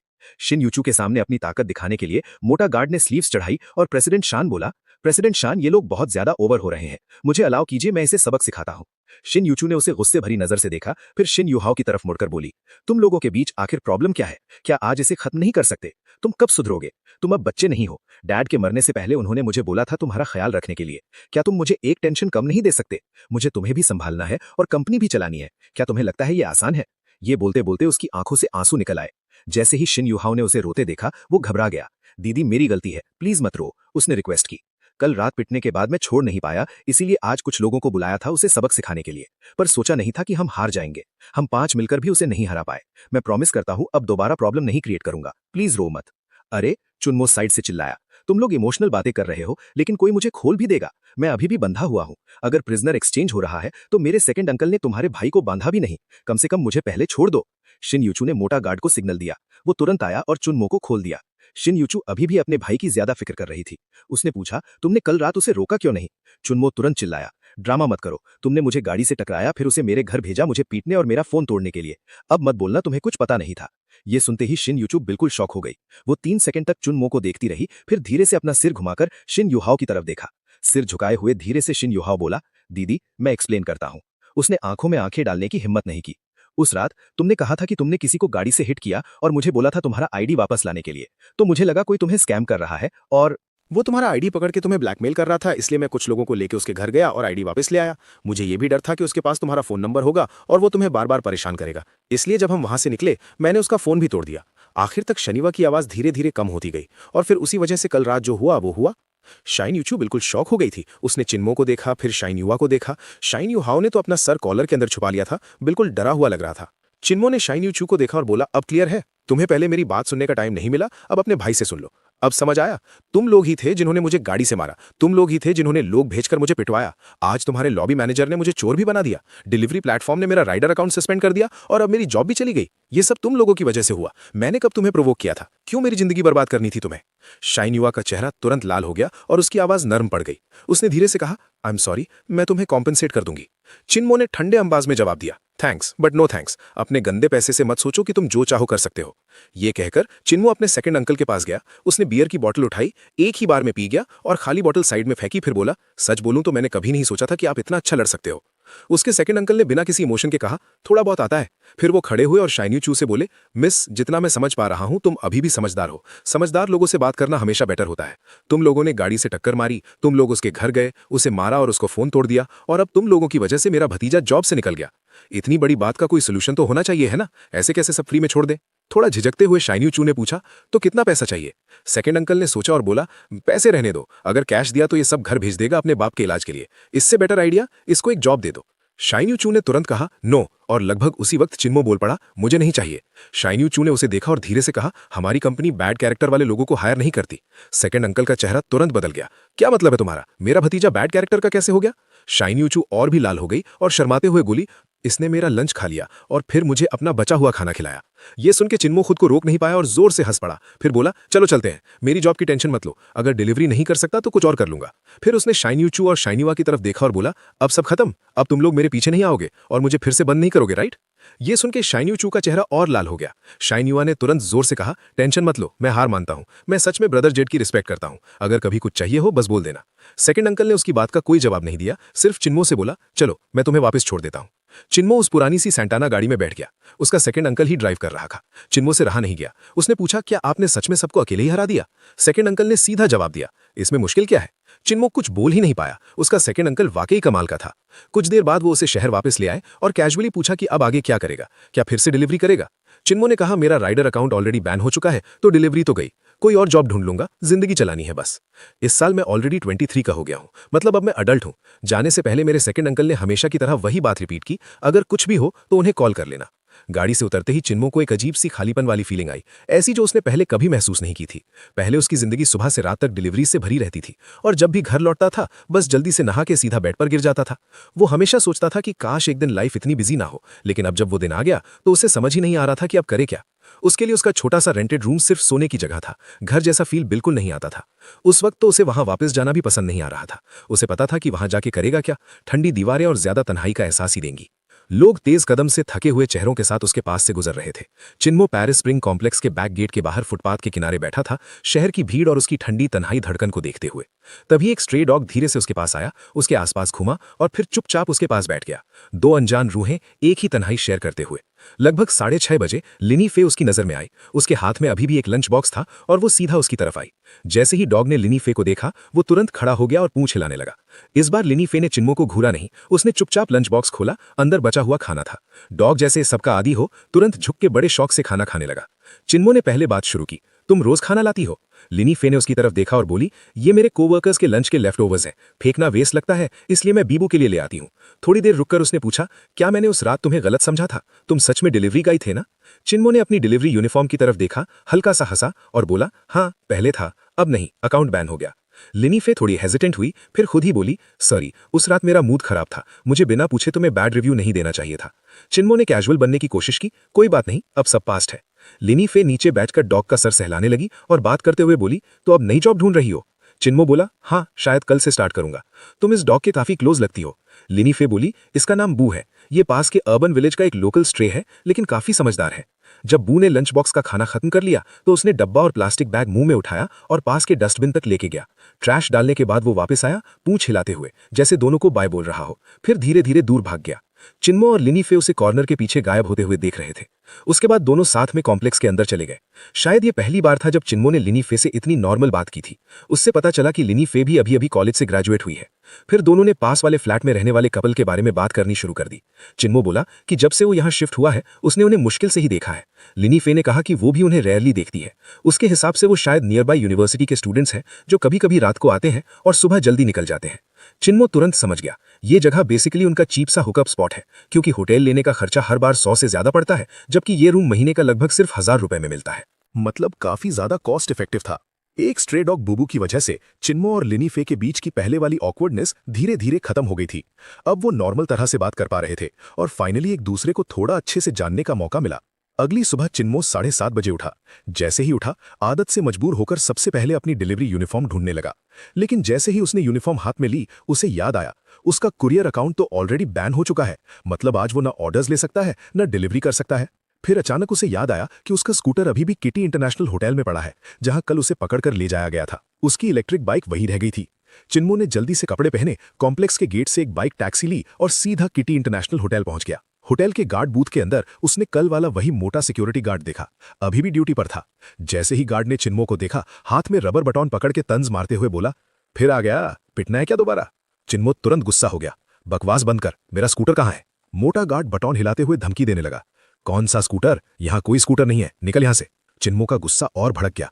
मेरी इलेक्ट्रिक बाइक कल यहीं पार्क की थी, कहाँ गई? किसने उठाई? कैमरास चेक करो। गार्ड हंस पड़ा, क्लियरली इंसल्ट करते हुए बोला, तुम्हें लगता है तुम बस ऐसे ही इंटरनेशनल होटल के सर्वेलेंस कैमरास देख सकते हो? क्या तुम्हें लगता है ये जगह तुम्हारी है? चिन्मो का मन कर रहा था उसे जोर से थप्पड़ मार दे। गार्ड और भी ज्यादा एटीट्यूड में आ गया। तुम्हारी वो पुरानी सी स्कूटर पुलिस को भी बोलो तो शायद केस तक ना लिखे, और तुम उसे खजाना समझ रहे हो? वो अपनी बात खत्म भी नहीं कर पाया था कि अचानक सीधा खड़ा हो गया और प्रॉपर सलूट मार दिया, जैसे कोई इंपॉर्टेंट आदमी आ गया हो। चिन्मो ने मुड़कर देखा, शिनयाचू की व्हाइट रेंज रोवर आकर उसके पास रुक गई। कार के अंदर से शिनयाचू ने उसे देखा और पूछा, फिर क्या कर रहे हो यहाँ? चिन्मो ने तुरंत जवाब दिया, मुझे शौक नहीं है यहाँ आने का, मैं अपने स्कूटर के लिए आया हूँ, कल यहीं पार्क की थी, अब गई हुई है। मोटा गार्ड तुरंत बीच में बोल पड़ा, प्रेसिडेंट शैन, आप टेंशन मत लीजिए, ये बस अपनी बेकार सी स्कूटर के लिए होटल के कैमरास देखना चाहता है, मैं हैंडल कर लेता हूँ। शिनयाचू ने गार्ड की तरफ देखा और ठंडे टोन में पूछा, और तुम कैसे हैंडल करोगे? स्कूटर कहाँ है? गार्ड हल्की सी शैतानी स्माइल के साथ बोला, कल ड्यूटी पे जो शाह जैंग था उसने देखा कि सिटी एनफोर्समेंट वाले आए और इसकी बाइक उठा के ट्रक में डाल के ले गए। ये सुनते ही चिन्मो का गुस्सा फट पड़ा। तुमने देखा कि मेरी बाइक ले जा रहे थे और एक शब्द तक नहीं बोला? मैं तुम्हारे होटल के स्टाफ के लिए फूड डिलीवर करने आया था, सिर्फ यहां डिलीवरी करने की वजह से मेरी जॉब चली गई, और जब मेरी बाइक भी ले गए तुमने वॉर्न तक नहीं किया, थोड़ी देर के लिए देख भी नहीं सकते थे? तुम लोगों में जरा सी भी इंसानियत नहीं है। मोटा गार्ड उसकी हालत देखकर खुश लग रहा था, हंस के बोला, और हम क्यों मदद करें तुम्हारी? बस इनफ। अब शिनयाचू क्लियरली इरिटेट हो चुकी थी। उसने गार्ड से कहा, इसे एलिवेटर से ऊपर ले जाओ, मेरे ऑफिस में लाओ। ये कहकर वो पार्किंग की तरफ चली गई। मोटा गार्ड एकदम शॉक हो गया, क्या शिनयाचू ने तुझे अपने ऑफिस बुलाया है? शिनयाचू का ऑफिस 29th फ्लोर पर था और वहां सिर्फ रिस्ट्रिक्टेड एलिवेटर से ही जा सकते थे। होटल के सारे मैनेजमेंट ऑफिसेज भी वहीं थे। एक एलिवेटर सिर्फ स्टाफ के लिए था और बाहर के लोगों को यूज करने के लिए स्पेशल परमिशन चाहिए थी। अभी जो शिनयाचू ने किया वो बिल्कुल अनएक्सपेक्टेड था। मतलब शिनयाचू ने सीधा उस मोटे गार्ड को ऑर्डर दिया था कि चिन्मो को एलिवेटर एक्सेस दे। 29th फ्लोर पर पहुंचने के बाद चिन्मो ने शिनयाचू का ऑफिस ढूंढ लिया। दरवाजे पर एक प्लैक लगा था, जनरल मैनेजर। चिन्मो को बिल्कुल एक्सपेक्ट नहीं था कि शिनयाचू इतनी यंग एज में इतनी बड़ी पोजीशन पर होगी। ये सच में इंप्रेसिव था, लेकिन उस मोमेंट में भी उसके दिमाग ने उल्टे सीधे ख्याल बनाना शुरू कर दिया। क्या वो यहां तक पहुंचने के लिए किसी के साथ सोई होगी? वैसे उसकी लुक्स तो वैसी ही थी। चिन्मो ने जिंदगी में ज्यादा दुनिया नहीं देखी थी, उसके लिए ये ऑफिस ही सबसे लग्जूरियस जगह थी जो उसने कभी देखी हो। शिनयाचू एक लाइट टॉप में थी और उसने खुद उसके लिए कॉफी बनाई। कप देते हुए उसने सीधा पूछा, तुम्हारी स्कूटर की क्या कीमत थी? पता नहीं क्यों चिन्मो का मन हुआ उसे थोड़ा चिढ़ाने का। उसने तंज भरी नजर से देखा और बोला, पैसे? तुम्हारे लिए पैसे ही सब कुछ है? क्या पैसे सब सॉल्व कर सकते हैं? मैं तुम्हें बता रहा हूं, मैं 3 साल से उस स्कूटर को चला रहा था। जब से डिलीवरी शुरू की थी तब से वो मेरे साथ था। धूप बारिश हर मुश्किल में साथ दिया उसने, और अब सिर्फ इसलिए कि उसने तुम्हारी कंपनी में एक डिलीवरी की वो हमेशा के लिए चला गया। तुम लोगों को ये ठीक लगता है? तुम्हारी कॉन्शियंस अलाउ करती है ये? शिनयाचू कॉफी पकड़कर डेस्क से टिक कर खड़ी थी। उसने शांत टोन में कहा, तुम इसे ऐसे बोल रहे हो जैसे तुम्हारा उस स्कूटर के साथ कोई इमोशनल रिश्ता था, पर चाहे जितना भी हो रियलिटी नहीं बदलेगी। मैं तुम्हारी स्कूटर सिटी एनफोर्समेंट से वापस नहीं ला सकती, तो सीधा बोलो कितना पैसा चाहिए? ये सुनते ही चिन्मो इरिटेट हो गया। क्या तुम पैसे के अलावा किसी और टॉपिक पर बात नहीं कर सकती? शिनयाचू अपनी यूजुअल एरोगेंट टोन में बोली, जिसका कैरेक्टर क्वेश्चनेबल हो उसके साथ मैं सिर्फ पैसे की बात करती हूँ। चिन्मो उसे घूर के बोला, मेरा कैरेक्टर क्वेश्चनेबल?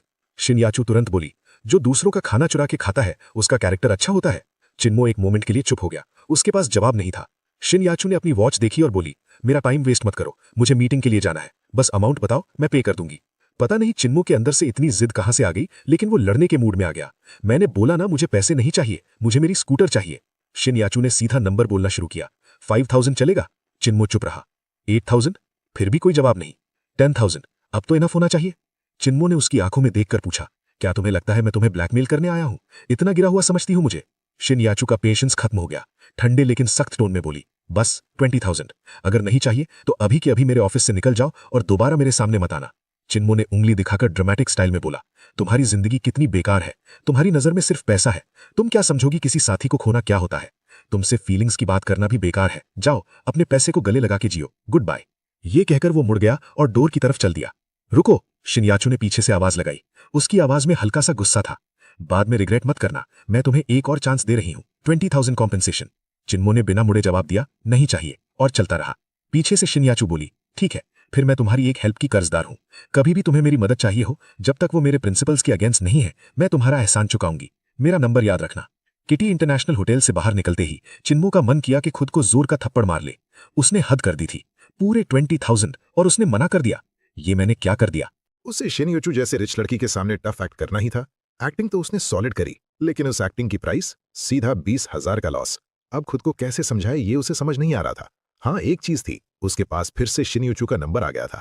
बस इसी बात से वो थोड़ा सा खुद को कंसोल कर रहा था। वापस जाते हुए चिन्मो कैजुअली अपना सोशल मीडिया स्क्रॉल कर रहा था, तभी उसकी नजर गाओसू के एक पोस्ट पर पड़ी। थैंक्स मॉम, मुझे 24 साल पहले जन्म देने के लिए। मॉम, आपने बहुत मेहनत की है। ये पोस्ट देख के चिन्मो के अंदर एक अजीब सी गर्माहट आ गई।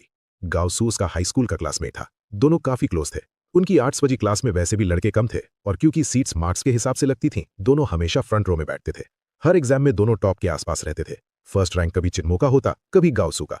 बेसिकली टॉप पोजीशन उन दोनों के बीच ही घूमती रहती थी। स्कूल के बाद गाओसू ने 590 मार्क्स के साथ यूनान यूनिवर्सिटी ज्वाइन कर ली। चिन्मो ने 600 से ज्यादा स्कोर किया था, फिर भी उसने पढ़ाई छोड़ दी। रीजन सिंपल था, घर की फाइनेंशियल कंडीशन। उसके फादर की किडनी डिजीज में पैसा लग रहा था और चिन्मो जल्दी काम करके घर का बोझ हल्का करना चाहता था। 4 साल पहले गाओसू पढ़ने के लिए कुनमिंग गया और चिन्मो काम करने। शुरू में दोनों मिलते रहते थे, लेकिन धीरे धीरे उनकी लाइफ अलग हो गई और कॉन्टैक्ट कम हो गया। फिर भी उनके बीच का बॉन्ड कभी खत्म नहीं हुआ। पोस्ट देख के चिन्मो ने कमेंट किया, हैप्पी बर्थडे ब्रो। थोड़ी देर बाद गाओसू का मैसेज आया, मोमो आज फ्री हो, मेरे बर्थडे पे आजा। लगभग आधा साल हो गया मिले हुए। चिन्मो ने रिप्लाई किया, आधा साल से भी ज्यादा। तू ग्रेजुएशन के पास है ना? गाओसू बोला, हाँ, अब कैंपस से बाहर आ सकता हूँ, इंटर्नशिप ढूंढ रहा हूँ। चिन्मो ने पूछा, कोई अच्छा ऑप्शन मिला? गाओसू बोला, मैंने बिजनेस एडमिनिस्ट्रेशन लिया था, कुछ कंपनीज रिजेक्ट कर दी हैं, अब होटल मैनेजमेंट में जाना चाहता हूँ। तू आजा, बैठ के बात करते हैं। डिनी रोड पर है पार्टी, और हाँ, अपनी गर्लफ्रेंड को भी ले आना। देखो जरा तू कैसा कर रहा है लाइफ में। स्क्रीन देखते हुए चिन्मो इमोशनल हो गया। अगर वो 4 साल पहले पढ़ाई कंटिन्यू कर पाता तो शायद आज वो भी ऐसे ही कैजुअली बोल रहा होता कि इंटर्नशिप ढूंढ रहा हूं। कुछ लोग अपनी जिंदगी चूज करते हैं और कुछ लोगों को जिंदगी चूज करती है। और गर्लफ्रेंड वो कहां से लाता? तभी अचानक उसके दिमाग में एक आइडिया आया। शिन्यूचू, उसने कहा था ना, एक फेवर करेगी, क्या वो उसे आज डिनर पर ले जा सकता है? एक तीर से 2 निशाने, गाओसू से इंट्रोड्यूस भी कर देगा और शिन्यूचू होटल की जनरल मैनेजर है, डायरेक्ट जॉब ना सही, कनेक्शंस तो मिल ही सकते हैं। ये सोच के उसने तुरंत शिन्यूचू को कॉल किया। फोन उठाते ही शिन्यूचू ने बोला, क्या हुआ, अब रिग्रेट हो रहा है? 20,000 चाहिए अब? चिन्मो ने हल्का सा मजाक किया, तुम्हारे हिसाब से क्या मैं नॉर्मल इंसान नहीं हो सकता? कॉल करते ही पैसे मांगूंगा? शिन्यूचू हंसी, बिना हाइड किए, तो फिर क्यों कॉल किया? चिन्मो बोला, तुमने खुद कहा था एक फेवर करोगी जब तक तुम्हारे प्रिंसिपल्स के अगेंस्ट ना हो, याद है ना? शिन्यूचू ने जवाब दिया, हाँ मैंने बोला था, तो क्या चाहते हो तुम? चिन्मो बोला, आज रात मेरे साथ एक दोस्त के बर्थडे डिनर पर चलो, बस एक मील शेयर करना है। ये तुम्हारे प्रिंसिपल्स के अगेंस्ट नहीं है, राइट? इतना भी ज्यादा नहीं मांग रहा, सिर्फ डिनर। फोन के दूसरे साइड से शिन्यूचू की आवाज थोड़ी तेज हो गई, तुम चाहते हो मैं तुम्हारे साथ डिनर करने जाऊं? तुम्हें लगता है मेरे पास इतना फ्री टाइम है? चिन्मो का टोन थोड़ा ठंडा हो गया, अगर नहीं आना तो मत आओ, मैं फोर्स नहीं कर रहा, पर फिर मुझे अच्छे से समझ आ जाएगा कि तुम कैसी इंसान हो, सिर्फ पैसे देखने वाली और अपनी बात ना रखने वाली। आना है या नहीं तुम्हारी मर्जी। लगता था शिन्यूचू सच में इरिटेट हो गई थी। दांत भींचकर बोली, ठीक है, मैं आऊंगी, आज रात डिनर पर चलूंगी तुम्हारे साथ, उसके बाद मुझे डिस्टर्ब मत करना, फिर हम बराबर। चिन्मो बोला, पर एक बात प्रॉमिस करो, डिनर टेबल पर मुझे एम्बैरस मत करना, मैं भी कोई गलत हरकत नहीं करूंगा, बस एक फ्रेंड की तरह आना। शिन्यूचू ने बिना ज्यादा सोचे कहा, फाइन, समझ गई, आज रात मिलते हैं। शिन्यूचू से बात सेट होने के बाद चिन्मो थोड़ा खुश हो गया। आधे साल बाद गाओसू से मिलने वाला था, ऊपर से आज उसका बर्थडे भी था। रास्ते में उसने एक छोटी सी कन्वीनियंस शॉप से एक लाल एनवेलप लिया और उसमें 500 युआन डाल दिए। उसके लिए 500 युआन छोटी बात नहीं थी, लेकिन उसने सोचा गाओसू के फ्रेंड्स सब कॉलेज वाले होंगे और आजकल के स्टूडेंट्स काफी खर्चीले होते हैं, कहीं उसका एनवेलप छोटा ना लग जाए और गाओसू को ऑकवर्ड फील हो जाए। शाम 6:15 पर चिन्मो रेस्टोरेंट के एंट्रेंस पर पहुंचा। वहां ऑलरेडी शिन्यूचू की व्हाइट रेंज रोवर खड़ी थी। उसने चिन्मो को आते देखा, गाड़ी से उतरकर सीधा उसकी तरफ आई, अभी भी बिजनेस अटायर में। चिन्मो ने उसे ऊपर से नीचे तक देखा। शिन्यूचू ने घूर कर पूछा, क्या देख रहे हो? तुमने बताया ही नहीं क्या पहनना है, और मेरे पास चेंज करने का टाइम भी नहीं था। एड्रेस मिलते ही सीधा ऑफिस से आ गई। चिन्मो हल्का सा मुस्कुराया, सच बोलूं तो एक्सपेक्ट नहीं किया था, पर तुम बिजनेस क्लोथ्स में काफी इंप्रेसिव लग रही हो। इस पर शिन्यूचू ने उसे एक और बड़ा आई रोल दे दिया। फिर चिन्मो उसे प्राइवेट डाइनिंग रूम के अंदर ले गया। जैसे ही उसने डोर खोला, उसने गाओसू को सेंटर वाली सीट पर बैठा देखा, अपने पास वाले लड़के से बात करते हुए। रूम में लगभग 10-12 लोग थे।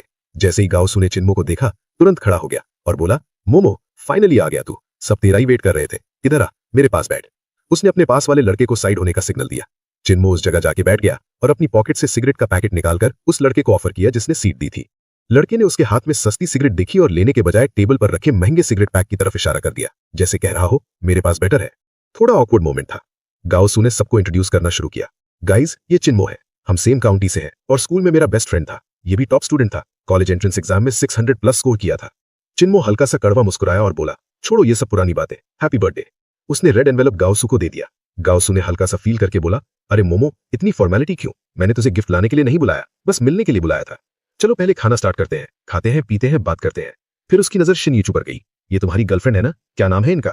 शिन्यूचू ने इस बात पर कोई खास रिएक्शन नहीं दिया, बस हल्का सा स्माइल किया और बोली, मेरा नाम है शुन्यूचू, उसने सीधा जवाब दिया।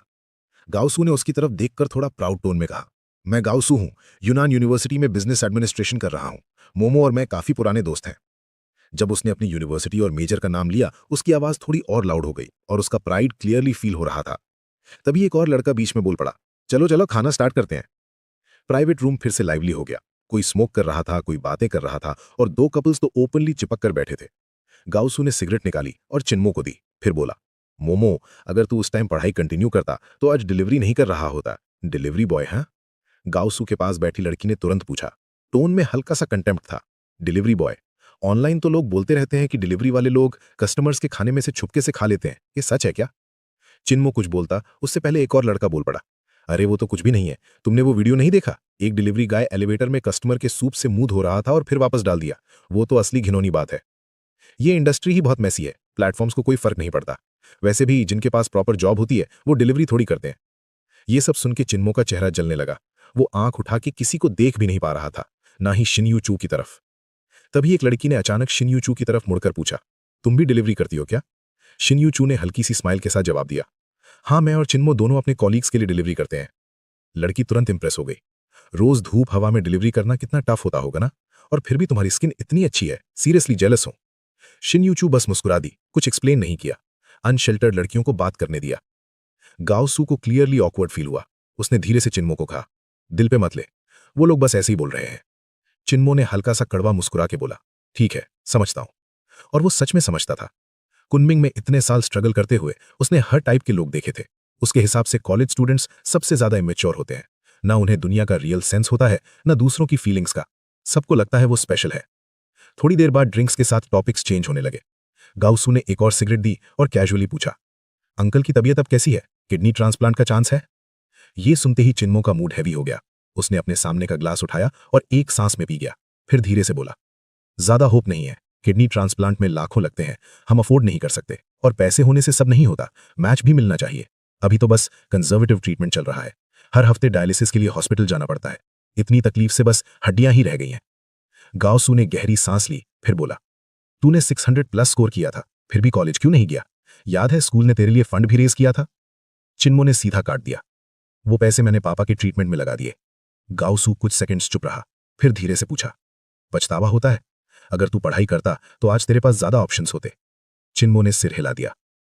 चिन्मो ने गाओसू की दी हुई सिगरेट जलाई और धीमी तन्हा आवाज में बोला, अगर मुझे 100 बार भी दोबारा चूज करने का मौका मिले तब भी मैं वो पैसे अपने डैड की ट्रीटमेंट पर ही खर्च करता। गाओसू के दूसरी तरफ बैठी लड़की ने तुरंत लेक्चर देना शुरू कर दिया, तुम कितने इमेच्योर हो। तुम्हें वो पैसे पढ़ाई के लिए यूज करने चाहिए थे, जैसे हमने किया। पहले अच्छी यूनिवर्सिटी जाते, डिग्री लेते, फिर तुम्हारे पास जॉब के लिए इतने ऑप्शंस होते। ऐसे नहीं होता कि बस डिलीवरी ही करनी पड़ती। तब तक चुप बैठी शिन्यू चू फाइनली बोल पड़ी, जिस सिचुएशन को तुम समझती नहीं हो उस पर जज मत करो। तुम्हारी बात थ्योरेटिकली सही लग सकती है, लेकिन हर सिचुएशन में वो सही आंसर नहीं होता। लड़की ने आंख घुमाई, जैसे उसे कोई फर्क ही नहीं पड़ता। गाओसू ने तुरंत उसे रोका, लुकियान, बस करो। मोमो के डैड काफी सालों से बीमार हैं। उसकी मॉम घर पर उनकी देखभाल करती हैं। पूरा घर सिर्फ मोमो के दम पर चल रहा है। फिर भी लुकियान धीरे से बोलती रही, शॉर्ट साइटेड। चिन्मो क्या बोलता, उसके हाथ में ग्लास हल्का सा कांप रहा था। तभी उसने अचानक महसूस किया, किसी के नरम गरम हाथ उसके हाथ के ऊपर आके टिक गए। उसने मुड़कर देखा, शिन्यू चू थी। उसकी आंखों में पहली बार एक अलग सी सॉफ्टनेस थी। लुकियान ने उन दोनों को टेढ़ी नजर से देखा, फिर गाओसू की तरफ मुड़कर बोली, लास्ट वीक जो रेज्यूमेस भेजने को बोला था भेजे? मुझे तो इंटरव्यू कॉल आ गया, तुम्हारा क्या हुआ? गाओसू एक्साइटेड हो गया, फोन निकाल के दिखाया, देखो आज दोपहर कॉल आया, कल सुबह इंटरव्यू है। लुकियान खुशी से उसे हक करके गाल पे किस कर दी। मुझे पक्का लगता है हम दोनों सिलेक्ट हो जाएंगे। सामने बैठी एक लड़की ने पूछा, क्या हुआ, इतने एक्साइटेड क्यों हो? लुकियान ने प्राउडली कहा, मैं और गाओसू ने एक ही होटल के लिए अप्लाई किया था और दोनों को इंटरव्यू कॉल आ गया, कल इंटरव्यू है। सबने कॉन्ग्रेचुलेट किया, ग्लास उठा के सेलिब्रेट किया।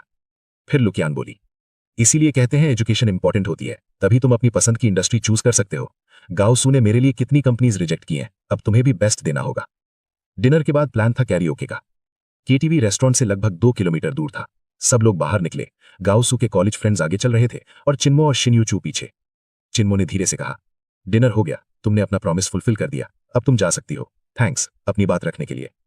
शिन्यू चू ने सॉफ्टली पूछा, सेकेंड राउंड में जा रहे हो? चिन्मो ने सिर हिला दिया, नहीं, मैं कोई बहाना बना के निकल जाऊंगा, वैसे भी ज्यादा बात नहीं है मेरी किसी से। शिन्यू चू ने हल्का सा लिप्स प्रेस किया, फिर बोली, कहाँ जाओगे? मैं ड्रॉप कर देती हूँ। रेस्टोरेंट के बाहर तक आते आते गाओसू ने ऑलरेडी 3 टैक्सीज रोक ली थी। एक में 4 लोग बैठ गए, दूसरी में 2 लोग। अब 5 लोग बच गए, चिन्मो, शिन्यू चू, गाओसू, लुकियान और एक और लड़का। लुकियान ने शिन्यू चू से कहा, चलो ना, 5 लोग एडजस्ट हो जाएंगे, ड्राइवर से बात कर लेंगे, दूर भी नहीं है। शिन्यू चू मुस्कुराकर बोली, मैं और चिन्मो को थोड़ा काम है, अगली बार मिलते हैं। गाउसू थोड़ा डिसअपॉइंटेड लग रहा था। अभी जा रहे हो? थोड़ी देर और रुक जाओ ना, इतनी मुश्किल से तो मिलना होता है। लुकियान ने चुपके से गाउसू को पिंच किया और बोला, फोर्स मत करो, ये टाइम होता है लेट नाइट ऑर्डर्स का, शायद ये और डिलीवरीज करेगा, उसे रोको मत। चिन्मो ने गाउसू से कहा, नेक्स्ट टाइम मिलते हैं, हम दोनों यहीं हैं, टच में रहेंगे। गाउसू ने हल्का सा सिर हिलाया। ठीक है, मैं तुम्हारे लिए टैक्सी रोक देता हूं। चिन्मो ने हल्का सा मुस्कुराने की कोशिश की, लेकिन अंदर से वो ऑलरेडी थोड़ा टूट चुका था। अरे इट्स फाइन, कैब की जरूरत नहीं, मैंने ड्रिंक नहीं किया, शाइन यूचू ने कैजुअली कहा। उसने रिमोट दबाया और पास खड़ी व्हाइट रेंज रोवर की लाइट्स ब्लिंक करने लगी। फिर उसने गाउसू को हाथ हिला के बोला, बाय। गाउसू और लुकियान दोनों थोड़े ऑकवर्ड लग रहे थे। चिन्मो और शाइन यूचू साथ साथ गाड़ी की तरफ चले। डोर खोलते वक्त चिन्मो ने पीछे से लुकियान की आवाज सुनी, थोड़ी जलन और तंज भरी। तुम्हारा दोस्त बड़ा इंटरेस्टिंग है, पक्का गाड़ी उधार लेके आया है स्टाइल मारने के लिए। आगे क्या बोला चिन्मो ने नहीं सुना, वो ऑलरेडी कार के अंदर बैठ चुका था। गाड़ी चलने लगी। सीट पर पीछे टिक कर आंखें बंद करके चिन्मो बस चुप बैठा रहा। उसे अपना फ्यूचर तो नहीं दिख रहा था, लेकिन आंखों से गिरते आंसू क्लियरली महसूस हो रहे थे। जिंदगी का प्रेशर इतना बढ़ गया था कि सांस लेना मुश्किल लग रहा था, और उस वक्त उसके पास सिर्फ एक ही तरीका था, चुपचाप अंधेरे में अपने दर्द को सहना। वो नहीं चाहता था कि शाइन यूचू उसे रोते हुए देखे, इसलिए उसने विंडो नीचे कर दी। रात की हवा ने उसके आंसुओं को सुखा दिया, जैसे उन्हें हवा के साथ उड़ा दिया हो। थोड़ी देर बाद गाड़ी पेरिस स्प्रिंग कॉम्प्लेक्स के बाहर रुकी। चिन्मो उतर गया और बाय बोलने लगा। तभी शाइन यूचू ने उससे आवाज दी, चिन्मो, क्या मैं अब भी तुम्हारी कोई चीज देने की बाकी हूं? चिन्मो रुक गया, मुड़कर देखा, फिर सिर हिला दिया। नहीं, कुछ नहीं। शाइन यूचू के होठों पर हल्की सी रिलीफ वाली स्माइल आई। धीरे से बोली, गुड बाय। घर पहुंचने पर चिन्मो ने देखा लीनी फे लिविंग रूम में फोन पर थी, बार बार सॉरी बोल रही थी, किसी से माफी मांग रही थी। उसने चिन्मो को देखा और हल्की सी नजर मिलाई। चिन्मो ने बस एक्नॉलेज किया और सीधा बाथरूम चला गया। नहा के बाहर आया तो लीनी फे सोफा पर बैठी है, आंखें लाल। चिन्मो ने टेबल से 2 टिश्यूज उठाए और उसे दे दिए। उसे पता ही नहीं था कैसे कंफर्ट करे। सच तो यह था कि उसे खुद किसी की जरूरत थी। लीनी फे ने टिश्यूज लिए और हल्की सी नॉट करके थैंक्स बोला। कितनी अजीब सिटी है, कितनी अजीब जिंदगी। आखिर में चिन्मो ने कुछ बियर्स पी ली और सो गया। अगली सुबह काफी देर तक सोता रहा, जब तक एक फोन कॉल ने उसे नहीं जगाया। उसने बिना देखे फोन उठाया और आदत से बोला, हेलो। दूसरी तरफ से शाइन यूचू की आवाज आई, अभी तक सो रहे हो, इतने लेजी हो तुम? आधी नींद में चिन्मो बोला, मेरे लेजी होने से तुम्हें क्या प्रॉब्लम? शाइन यूचू ने सीधा बोला, एक फेवर करोगे? चिन्मो ने पूछा, क्या? कंपनी आओ, यहां मिलो, मैं समझाऊंगी। मना करना है तो कर देना, मैं फोर्स नहीं करूंगी। चिन्मो कुछ सेकंड सोचा, फिर बोला, ठीक है, आधे घंटे में आता हूं, बस अपने गार्ड डॉग्स को कंट्रोल में रखना, स्पेशली उस मोटे को। शाइन यूचू हंसी, ऐसे बोल रहे हो जैसे तुम्हें सच में काटा हो कभी। 10:30 बजे शाइन यूचू के ऑफिस में वो डेस्क के पीछे बैठी थी, कंप्यूटर पर काम कर रही थी। चिन्मो सीधा उसके डेस्क के पास गया, दोनों हाथ रखकर उसकी तरफ झुककर बोला, क्या इमरजेंसी है? मुझे ही हीरो बना के बुलाया है? शाइन यूचू ने माउस साइड रखा, चेयर पर पीछे झुककर बैठी और हाथ फोल्ड करके बोली, आज एचआर कुछ कैंडिडेट्स का इंटरव्यू ले रहा है, मुझे तुम्हारी हेल्प चाहिए। चिन्मो हैरान, क्या? शाइन यूचू बिल्कुल काम, आज तुम एचआर डायरेक्टर बनोगे, तुम डिसाइड करोगे कौन हायर होने लायक है। चिन्मो उसे घूर कर देखने लगा, तुम मजाक कर रही हो ना, मैं इंटरव्यू लूं? शाइन यूचू ने सीधा जवाब दिया, मजाक नहीं कर रही, कैंडिडेट्स ऑलरेडी आ चुके हैं, अगर हेल्प करनी है तो अभी जाके इंटरव्यू लो, मेरी असिस्टेंट शाहू तुम्हें गाइड करेगी। फिर कैजुअली ऐड किया, वैसे भी इंटरव्यूअर बनना मुश्किल नहीं है, बस लोगों को देखो, अगर अच्छा फील आए तो रख लो, नहीं तो रिजेक्ट कर दो। चिन्मो बिल्कुल कंफ्यूज हो गया, उसे समझ ही नहीं आ रहा था ये लड़की सच में सीरियस है या कोई और गेम चल रहा है। चिन्मो ने सीधा पूछा, तुम मुझे इंटरव्यू लेने के लिए क्यों बुला रही हो, कोई और हिडन मोटिव है क्या?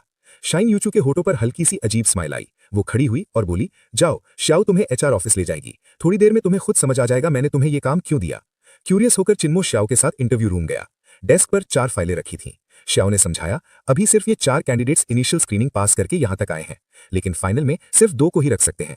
आप पहले इनके रेज्यूमेस देख लीजिए, मैं बाहर अरेंजमेंट करती हूं, फिर एक एक करके उन्हें अंदर भेजूंगी। फाइनल डिसीजन आपका होगा, ये प्रेसिडेंट शिन का ऑर्डर है। चिन्मो ने पहली फाइल खोली, 26 साल का लड़का, 2 साल का होटल मैनेजमेंट एक्सपीरियंस, अच्छी यूनिवर्सिटी से ग्रेजुएट। दूसरी फाइल, एक लड़की, business administration background, education average थी, लेकिन इंट्रो सिंपल और ग्राउंडेड लग रहा था। जब उसने तीसरी फाइल खोली, वो वहीं जम गया, गाओसू। उसका दिमाग तुरंत क्लिक हुआ, उसने जल्दी से चौथी फाइल खोली, लुकियान। कल रात जो लोग एक्साइटेड होकर होटल इंटरव्यू की बात कर रहे थे, वो होटल यही था, किटी इंटरनेशनल होटल, और अब शाइन यूचू ने उसे उनका इंटरव्यूअर बना दिया था। ये क्या चल रहा है? चिन्मो ने थोड़ा सोचा और धीरे धीरे उसे समझ आने लगा कि शाइन यूचू क्या करना चाहती है। कुछ देर बाद श्याओ वापस आई, सब रेडी है, क्या कैंडिडेट्स को अंदर बुलाऊं? चिन्मो ने सिर हिलाया, सबको एक साथ बुलाओ। एक साथ? श्याओ थोड़ी सरप्राइज्ड हो गई, उसकी आंखों में हल्का सा डाउट भी था, जैसे सोच रही हो इसको इंटरव्यू लेना आता भी है या नहीं। चिन्मो ने कामली रिपीट किया, हाँ, सबको एक साथ बुलाओ। श्याओ ने और कुछ नहीं पूछा, वो बाहर गई और थोड़ी देर बाद चारों कैंडिडेट्स को साथ ले आई। उनके सामने उसने इंट्रोड्यूस किया, ये है डायरेक्टर चुन, हमारे एचआर डिपार्टमेंट के। आज का फाइनल डिसीजन इनका होगा कि कौन 2 लोग सिलेक्ट होंगे। फिर वो चिन्मो के साइड बैठ गई और कंप्यूटर पर नोट्स लेने लगी। गाउसू शॉक में बोल पड़ा, मोमो ये सच है? मैं सपना तो नहीं देख रहा। चिन्मो ने हल्का सा स्माइल दिया और सिर हिला दिया। उसकी नजर सब पर घूमी। लुकियान के चेहरे पर ऑलरेडी कॉन्फिडेंस था, जैसे उसे पक्का लग रहा था कि वो सिलेक्ट हो जाएगी। चिन्मो ने प्रोफेशनल टोन में कहा, प्लीज सब लोग बैठ जाओ, मैंने आप सबके रेज्यूमेज देख लिए हैं। आप यहां तक आए हो, इसका मतलब आप ऑलरेडी इस बैच के बेस्ट लोगों में से हो। चाहे फाइनल सिलेक्शन हो या ना हो, आप ऑलरेडी काबिल हो। बस एक प्रॉब्लम है, कंपनी के पास सिर्फ 2 पोजीशंस हैं। लुकियान तुरंत कॉन्फिडेंट टोन में बोल पड़ी, तो ऑब्वियसली वो मैं और गाउसू ही होंगे। ये सुनते ही दूसरे लड़के के चेहरे पर नाराजगी आ गई। गाउसू ने तुरंत उसे धीरे से रोका, लुकियान ऐसे मत बोलो। फिर उसने दूसरे लड़के से माफी भी मांगी। दूसरी लड़की चुपचाप बैठी रही, जैसे उसे फर्क ही नहीं पड़ता। चिन्मो ने पानी का ग्लास उठाया, एक सिप लिया और बोला, लास्ट क्वेश्चन सिंपल है। सपोज। चिन्मो ने अपना सवाल पूरा किया। तुम्हारी मंथली सैलरी 5,000 है और तुम्हारे पास 3 हाउसिंग ऑप्शंस है। अर्बन विलेज में single room 500 per month, residential complex में shared apartment 1,000 per month, same complex में पूरा अपार्टमेंट अकेला 2,500 पर मंथ। तुम क्या चूज करोगे? सबसे पहले लुकेन ने जवाब दिया, मैं 2,500 वाला ऑप्शन चूज करूंगी, पूरा अपार्टमेंट। मुझे अच्छा एनवायरमेंट चाहिए और अपनी प्राइवेट स्पेस भी। फिर उसने गाउसू की तरफ देखा। तुम? गाउसू ने थोड़ा सोचा और बोला, मैं शेयर्ड अपार्टमेंट चूज करूंगा। अब चिन्मो ने तीसरी लड़की की तरफ देखा, पे। उसकी आवाज पहली बार सुनाई दी, सॉफ्ट और जेंटल। मैं भी शेयर्ड अपार्टमेंट चूज करूंगी। एनवायरमेंट इंपॉर्टेंट है और जिसके साथ रहूंगी उसका बैकग्राउंड भी सिमिलर होगा। शायद वैल्यूज भी मिलती होंगी तो एडजस्ट करना इजी होगा और सोशल सर्कल भी बढ़ेगा। आखिरी लड़के ने कॉन्फिडेंटली बोला, मैं अर्बन विलेज वाला ऑप्शन चूज करूंगा। 5,000 सैलरी ज्यादा नहीं होती, रेंट कम रखूंगा और बाकी पैसे सोशल कनेक्शंस बनाने में लगाऊंगा। सबके आंसर सुनने के बाद चिन्मो ने सीधा बोला, आज का इंटरव्यू यहीं खत्म होता है। श्याओ ने पूछा, तो कौन सिलेक्ट होगा? चिन्मो ने कामली जवाब दिया, रिजल्ट कल अनाउंस होगा, आप सब कॉल का वेट करें। श्याओ ने फॉर्मली अनाउंस किया और सबको बाहर ले गई। जैसे ही बाकी लोग बाहर निकले, लुकेन सीधा चिन्मो के पास आ गई, एक्साइटेड टोन में, मोमो तुम तो डिलीवरी करते थे ना, यहाँ HR डायरेक्टर कैसे बन गए? मतलब अब तो मैं और गाउसू पक्का सिलेक्ट हो जाएंगे, राइट? चिन्मो बस हल्का सा स्माइल कर पाया, क्या बोले समझ नहीं आया। गाउसू ने उसे खींचते हुए कहा, चलो चलते हैं। फिर चिन्मो से बोला, आज फ्री हो? कल प्रॉपरली बात नहीं हुई, आज मिलते हैं, थोड़ा और टाइम स्पेंड करते हैं। चिन्मो ने हाँ में सर हिला दिया, ठीक है, बाद में कॉन्टैक्ट करता हूं। जाते वक्त लुकेन फुल कॉन्फिडेंस में गाउसू का हाथ पकड़ के बोल रही थी, तुम्हारा दोस्त इतनी बड़ी पोजीशन पर है और तुमने बताया भी नहीं, अब तो उससे कॉन्टैक्ट में रहना ही पड़ेगा। सबके जाने के बाद चिन्मो कुछ देर चुप बैठा रहा, फिर उठकर सीधा शिन्यूचू के ऑफिस गया। डोर खुलते ही उसने देखा शिन्यूचू स्क्रीन पर कुछ देख रही थी और उसमें उसी की आवाज आ रही थी। जैसे ही उसने चिन्मो को देखा, वो मुस्कुराई, मोमो नॉट बैड, काफी इंप्रेसिव था। लास्ट क्वेश्चन तो स्पेशली इंटरेस्टिंग था, सिंपल चॉइस से तुमने काफी कुछ जज कर लिया। चिन्मो ने थोड़ा सीरियस होकर पूछा, तुमने सब देखा? शिन्यूचू ने स्क्रीन उसकी तरफ घुमाई, लाइव फीड देख रही थी, अब रिप्ले देख रही हूं। तब चिन्मो को समझ आया, इंटरव्यू रूम में कैमरा था। एक पल के लिए उसे अजीब लगा, जैसे उस पर ट्रस्ट नहीं किया गया। वो कुछ बोलता उससे पहले शिन्यूचू ने समझाया, गलत मत समझना, इंटरव्यू रूम्स में हमेशा कैमरास होते हैं, कभी कभी कैंडिडेट ज्यादा होते हैं तो मैं सब पर्सनली अटेंड नहीं कर पाती। शिन्यूचू ने स्माइल करते हुए पूछा, तो तुम्हारे हिसाब से कौन रहना चाहिए एंड में? फिर सीधा बोला, पेई और गाउसू, राइट? और क्यों? थोड़ा रुककर उसने टीज किया, और अगर तुम लुकेन को रिजेक्ट करते हो तो क्या तुम्हें डर नहीं लगता कि तुम्हारा दोस्त गाउसू तुमसे नाराज हो जाएगा? चिन्मो ने आदत से सिगरेट निकाली, लिप्स पर रखी, फिर रुक गया। ऑफिस है, सोच के लाइटर वापस रखने लगा। शिन्यूचू ने कैजुअली कहा, इट्स फाइन, मुझे प्रॉब्लम नहीं है, थैंक्स। उसने सिगरेट जलाई, एक लंबा ड्रैग लिया और धीरे से बोला, अब समझ आ गया तुमने मुझे यहां क्यों बुलाया। जो तुमने मेरे लिए किया मैं अप्रिशिएट करता हूं। तुमने मेरी हेल्प की और मैं उसका गलत फायदा उठा के तुम्हारी कंपनी को नुकसान नहीं पहुंचा सकता। लुकेन अपने आप को बहुत ज्यादा समझती है, उसमें बेसिक मैनर्स भी नहीं है। ऐसे लोगों पर इन्वेस्ट करना वर्थ नहीं होता। पेई अलग है, रेज्यूमे से भी और उसकी बातचीत से भी, सिंपल है, ग्राउंडेड है, अप्रोच करना ईजी है, उसका इमेज भी अच्छा है। गाउसू के पास एक्सपीरियंस कम है, लेकिन उसका माइंडसेट और वैल्यूज स्ट्रांग है। पर्सनल रिलेशन साइड पर रखकर भी मैं कहूंगा उसे रखना चाहिए। फिर सीधा जवाब दिया, रही बात गाउसू के नाराज होने की, तो मैं तुम्हारी काइंडनेस का यूज नहीं करूंगा ऐसा डिसीजन लेने के लिए जो तुम्हारी कंपनी को हर्ट करे। इसलिए मैंने रिजल्ट तुरंत अनाउंस नहीं किया। फाइनल डिसीजन तुम्हारा ही होना चाहिए। शिनीचू चेयर पर पीछे झुककर उसे देखती रही, फिर बोली, जब मैंने आज सुबह रेज्यूमेज देखे मुझे भी शॉक लगा। इतना कोइंसिडेंस एक्सपेक्ट नहीं किया था, इसलिए तुम्हें बुलाया। इंटरव्यू के बाद तुमने खुद देख लिया होगा, सिर्फ आइडेंटिटी चेंज हुई। कल का डिलीवरी बॉय आज का HR डायरेक्टर, और लोगों का एटीट्यूड तुरंत बदल गया। ये सोसाइटी बहुत प्रैक्टिकल है और लोग अक्सर हिपोक्रिटिकल होते हैं। चिन्मो ने सर हिलाया, समझ गया मैं तुम क्या करना चाहती थी। तुम चाह रही थी कि मैं अपनी डिग्निटी और कॉन्फिडेंस वापस फील करूं अपने फ्रेंड्स के सामने, पर तुमने मुझे एक ऑकवर्ड सिचुएशन में डाल दिया। अब गाउसू और लुकेन दोनों सोच रहे हैं कि उनका फ्यूचर मेरे हाथ में है। शिन्यूचू ने बिल्कुल कैजुअल टोन में कहा, अगर इतना डिफिकल्ट लग रहा है तो दोनों को रख लो। मेरे होटल में ऑलरेडी 100 से ज्यादा लोग काम करते हैं, एक और सही। फाइनल डिसीजन तुम्हारा है। चिन्मो ने उसकी तरफ देखा, कुछ बोल ही नहीं पाया, फिर मुड़कर डोर की तरफ चला और बोला, ये तुम्हारा गेम है, मैं नहीं खेल रहा। मुझे ऐसी सिचुएशंस में मत डाला करो, मैं जा रहा हूं। रुको। शिनीचू की आवाज पीछे से आई।